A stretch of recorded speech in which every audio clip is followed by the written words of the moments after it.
Assalamualaikum warahmatullahi wabarakatuh. Allahumma sholli ala sayyidina Muhammad wa ala ali sayyidina Muhammad amma ba'du. Oke bro, mari kita bahas tentang cryptocurrency ya.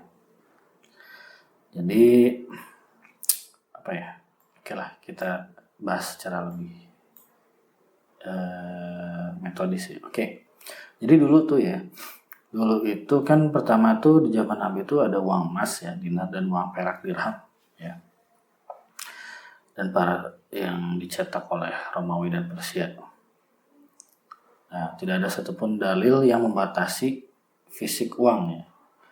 Tidak ada yang membatasi fisik uang pada emas dan perak kecuali kaidah-kaidah umum dan muamalat, yaitu zolim, goror, riba. Oke.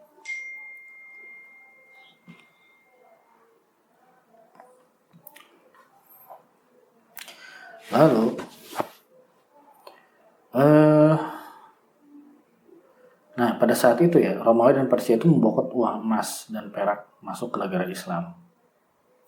Jadi Khalifah Umar bin Khattab radhiyallahu anhu ingin mengambil kebijakan sangat fundamental, yaitu mencetak uang dari kulit saat itu ya.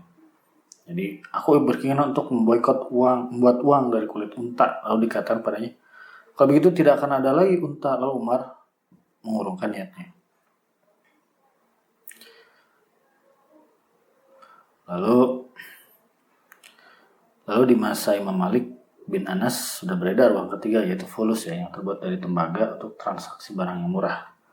Nah, Imam Malik ini aku berkata, apa pendapatmu apabila aku menukar uang fulus terbuat dari tembaga dan uang dirham? Lalu aku dan penjual berpisah sebelum terjadi serah terima kedua jenis uang. Ia berkata, transaksi ini tidak boleh dan batal menurut Imam Malik. Imam Malik berkata kepadaku tentang uang fulus, tidak boleh menukar fulus dan emas dan perak secara tidak tunai. Andaikan orang-orang membuat uang dari kulit dan dijadikan uang yang dicetak dan alat tukar oleh mereka, maka saya melarang uang kulit itu ditukar dengan emas dan perak dengan cara tidak tunai. Nah, ini pernah ya, seperti yang kita bahas ya. Jadi kalau kita mau beli emas atau perak ya, itu harus tunai ya. Jadi maksudnya tunai itu harus ketemu ya, harus ketemu dan langsung gitu, nggak boleh dicicil, maksudnya nggak boleh dikredit gitu, jadi harus cash. Oke. Nah, lalu kita masuk ke definisi cryptocurrency ya. Jadi cryptocurrency adalah gabungan dari dua kata, yaitu crypto dan currency. Crypto itu diambil dari kata kriptografi yang bermakna ilmu mengenai teknik enkripsi, di mana naskah asli diacak menggunakan suatu kunci enkripsi menjadi naskah acak yang sulit dibaca oleh seorang yang tidak memiliki kunci deskripsi. Deskripsi menggunakan kunci dekripsi bisa mendapatkan kembali data asli gitu. Di dalam bahasa mudah, kriptografi disebut dengan jaringan sistem komputer ya. Nah, sedangkan currency itu berasal dari bahasa Inggris yang berarti mata uang. Nah, oke, gitu lah guys. Oke, bagaimana sih tinjauan fikihnya ya? Jadi ada dua pandangan ya guys tentang cryptocurrency ini. Pandangan yang pertama ini, bahwa cryptocurrency adalah uang. Pendapatnya dipilih Filka dalam deskripsinya, sehingga beliau mentaksif transaksinya terhadap uang fiat dengan akad syarf ya. Nah, sedangkan pandangan yang kedua, cryptocurrency bukanlah uang, tetapi boleh diperjualbelikan sebagai barang atau jasa. Ini pendapat Profesor Dr. Abdullah Al-Sumi. Jadi tidak dapat dikategorikan uang karena tidak terpenuhinya fungsi uang pada cryptocurrency hari ini. Jadi ini guys, sekarang ini ya, cryptocurrency itu lebih ke jadi benar sih, bukan ke arah alat tukar, tapi lebih ke gini nih, gue beli cryptocurrency nih, kayaknya nilainya makin naik nih. Jadi cryptocurrency ini sebagai komoditas gitu. Sebagai komoditas, sehingga kita berpikirnya kita ke situ nanti akan nilainya naik gitu kan. Jadi bukan sebagai alat tukar gitu. Sekarang lebih condongnya masih ke komoditi. Jadi agaknya ini pendapat Profesor Dr. Abdullah Al-Sumi ini cukup tepat ya untuk menggambarkan cryptocurrency ya. Walaupun mungkin di awalnya cryptocurrency ini eh, diharapkan ya akan menggantikan mata uang yang ada, ya ternyata tidak, atau mungkin belum lah kalau kita bicarakan ya. Karena kita dalam sehari-hari ya masih belum menemukan, atau misalnya masih jarang gitu ya, masih sangat jarang lah, belum common ya. Mungkin kalau misalnya 70% udah pakai cryptocurrency mungkin bisa dikategorikan oleh sebagai mata uang ya. Misalnya kita mau beli apa gitu ya, beli ke Alfamart itu kayak belum pakai cryptocurrency ya, setahu saya sih. Oke. Ini ada pandangan ketiga bahwa cryptocurrency bukanlah uang karena tidak memenuhi semua fungsi uang, dan juga bukan barang atau jasa karena tujuan penerbitannya adalah uang dan bukan barang dan jasa.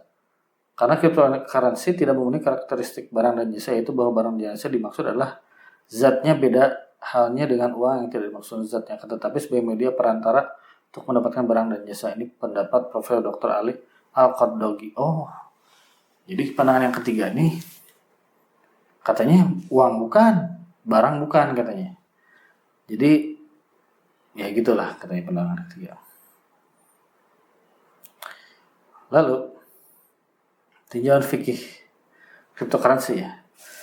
Jadi menurut pandangan yang paling konservatif ya, bahwa cryptocurrency saat ini tuh belum bisa dianggap uang ya, karena mayoritas negara-negara dunia tidak mengakui sebagai uang, termasuk Indonesia dalam hal ini.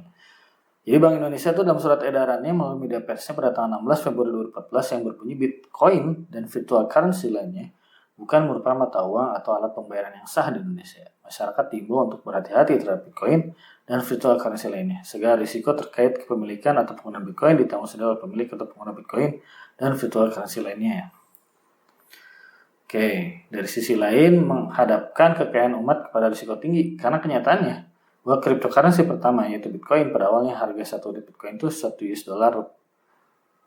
atau 14.000 rupiah ya. Pada Februari 2021 harga 1 unit Bitcoin itu jadi 50.000 US dollar atau dalam rupiah itu sekitar 800 juta rupiah ya. Hal ini mengindikasi fluktuasinya sangat tinggi dan risiko sangat tinggi yang berakibat kepada hilangnya harta umat gitu ya.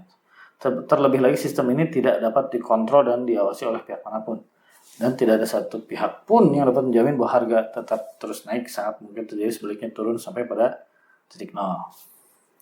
Jadi kesimpulannya dari beberapa pendapat, jadi majelis fatwa mengharamkan cryptocurrency karena risiko tinggi yang bisa membawa kepada mudarat. Jadi itu guys ya. Jadi kesimpulannya, karena kan seolah-olah awalnya sebagai alat tukar nih, tapi pada kenyataannya belum common sebagai alat tukar ya. Malah orang tuh melihat itu sebagai bentuk investasi ya, atau komoditi yang seolah akan terus naik, padahal belum tentu juga guys. Itu kan karena kita nggak bisa kita nggak akan tahu bahwa dia akan naik terus atau enggak gitu kan. Gitu guys. Jadi dalam hal ini majelis fatwa mengharamkan cryptocurrency gitu guys. Jadi ada risiko yang tinggi. Jadi jangan sampai nih teman-teman terlalu, misalnya nih teman-teman, wah ini bakal naik terus teman-teman, wah dengan susah payah investasi banyak-banyak ke cryptocurrency misalnya, sampai wah jual apa-apa bentuk cryptocurrency. Setelah teman-teman punya, tiba-tiba nilainya turun sampai 0, ya kan? Who knows gitu. Oke, jadi ini sangat logis dan untuk kebaikan kita sendiri. Mending investasi di hal yang lain ya, yang lebih aman. Oke, gitu aja guys. Assalamualaikum warahmatullahi wabarakatuh.